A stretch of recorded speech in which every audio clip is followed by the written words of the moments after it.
Stories kingdom को subscribe करें और बेल आइकॉन को प्रेस करना ना भूलें। सर्दी अब विदा ले रही थी और बसंत की दस्तक हवाओं में घुलने लगी थी।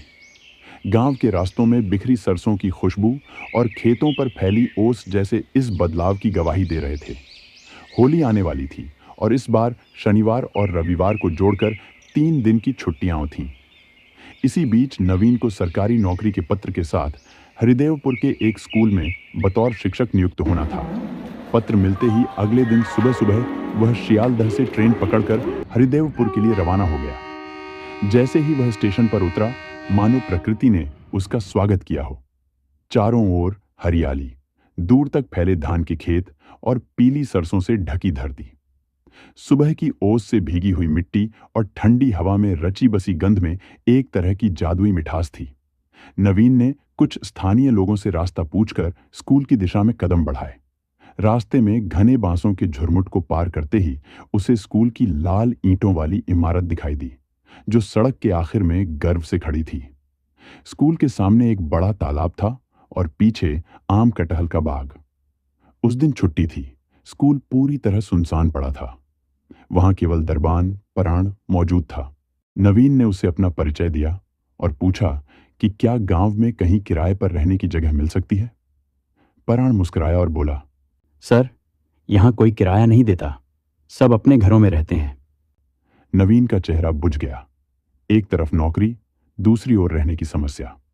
आखिरकार पराण उसे स्कूल के पीछे एक पुराने मिट्टी के घर की ओर ले गया। ये घर नीरन मास्टर का है, बहुत सालों से खाली पड़ा है। पराण बोला, लेकिन सर, वो ठीक नहीं है, वहाँ कुछ अजीब है। नवीन ने जिद की। बस हफ्ते भर के लिए रहने दीजिए, फिर कहीं और देख लूंगा।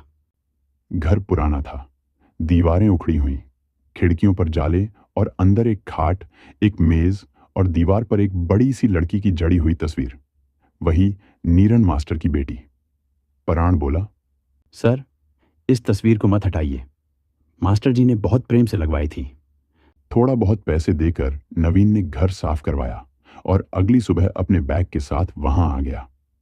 दिन भर घर व्यवस्थित करता रहा और शाम होते होते हल्की बारिश शुरू हो गई। रुक रुक कर टपकती बारिश की आवाज के साथ वह रात को खाना बना रहा था कि तभी उसे किसी की तीखी चीख सुनाई दी। आवाज उस कमरे से आ रही थी जहां तस्वीर टंगी थी। वह धीरे धीरे हरिकेन उठाकर उधर बढ़ा। तस्वीर अब सामान्य नहीं लग रही थी। उसकी आंखें जैसे उसे घूर रही थी। नवीन ने खुद को समझाया, शायद मन का भ्रम है। रात को लेटते ही वही चीख फिर से गूंजने लगी। वह चीख किसी लड़की की थी, डर और वेदना से भरी हुई। वह खाट पर लेटा रहा, कानों पर तकिया दबा लिया और किसी तरह सोने की कोशिश की। अचानक खिड़की के पीछे से खरोंचने की आवाजें आने लगी। लकड़ी की खिड़की पर कुछ रगड़ रहा था। कांपती आवाज में नवीन ने पूछा, कौन? आवाज थमी नहीं, बल्कि और तेज हो गई। नवीन ने हिम्मत जुटाई, हरिकेन की लौ तेज की और खिड़की खोल दी। उसी पल ठंडी हवा का झोंका कमरे में भर गया। कांच की सतह पर जैसे किसी ने दोनों हाथ रख दिए हों। कांच चटक गया और हरिकेन बुझ गई। अंधकार उसे निगलने लगा। टॉर्च उठाकर उसने खिड़की के बाहर देखा। पेड़ों की आकृतियां जैसे किसी युद्ध के लिए तैयार सैनिक हों। खजूर के पेड़ के नीचे कोई आकृति सिकुड़ी हुई बैठी थी। कुछ क्षणों तक वह उसे जानवर समझा, लेकिन जैसे ही रोशनी उस पर पड़ी, वह आकृति तेजी से खिड़की की ओर बढ़ने लगी। टॉर्च गिर गई। जब उसने फिर से उसे उठाकर देखा तो वह कोई जानवर नहीं, बल्कि वही लड़की थी, नीरन मास्टर की बेटी। उसके छोटे छोटे कटे बाल, वही चेहरा जैसे तस्वीर से बाहर निकल आया हो। उसकी आंखों की जगह काले गड्ढे थे और सिर पर एक गहरा घाव खून रेंगता हुआ बह रहा था। उसके होंठ विकृत हो चुके थे। चेहरा किसी राक्षसी मुस्कान में तब्दील था। नवीन की चीख गूंज उठी, तुम वहां क्या कर रही हो? लड़की कुछ नहीं बोली, बस अपनी पतली सफेद उंगलियां उसकी ओर बढ़ाती रही। डर के मारे नवीन ने दरवाजा खोला और बाहर भाग निकला। बाहर बारिश अब भी जारी थी। स्कूल के बरामदे में पराण हाथ में हरिकेन लिए खड़ा था। गए थे अंदर? पराण ने पूछा। उसकी आवाज अब सामान्य नहीं, बल्कि भयानक गूंजती हुई थी। उसका चेहरा धीरे धीरे विकृत होता गया और अंत में वह लड़की जैसा ही हो गया। नवीन अब सब कुछ छोड़कर भागा, कीचड़ में गिरा, चोट लगी और बेहोश हो गया।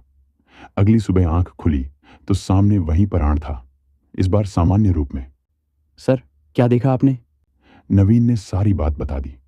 प्राण ने लंबी सांस ली और कहा, बहुत पहले की बात है। मास्टर नीरन साहब की पत्नी की अचानक मौत हो गई थी। उनकी बेटी मानसिक रूप से अस्थिर थी। कई इलाज कराए, कुछ असर नहीं हुआ। अंत में एक कमरा बनवाकर उसे वहीं बंद कर दिया गया। एक दिन गलती से दरवाजे पर ताला लगाना भूल गए। वह बाहर निकली और तालाब में जा डूबी। 2 दिन बाद उसकी लाश मिली। मास्टर साहब पागल हो गए। अंत में उन्होंने भी उसी तालाब में जान दे दी। नवीन चुप था। उसने देखा, बरामदे में एक वृद्ध बैठे थे। उनकी गोद में वही लड़की थी जो अब शांत और मासूम लग रही थी। नवीन बोला, आप लोग यहीं रहिए, अब मैं आपको कभी परेशान नहीं करूंगा। वह घर आज भी वीरान है। दीवारों पर वही स्टोरीज तस्वीर किंगडम टंगी को है सब्सक्राइब और करें उसकी छाया और में बेल आइकॉन को बाप प्रेस बेटी करना की ना भूलें। आत्माएं शांति से रहती हैं।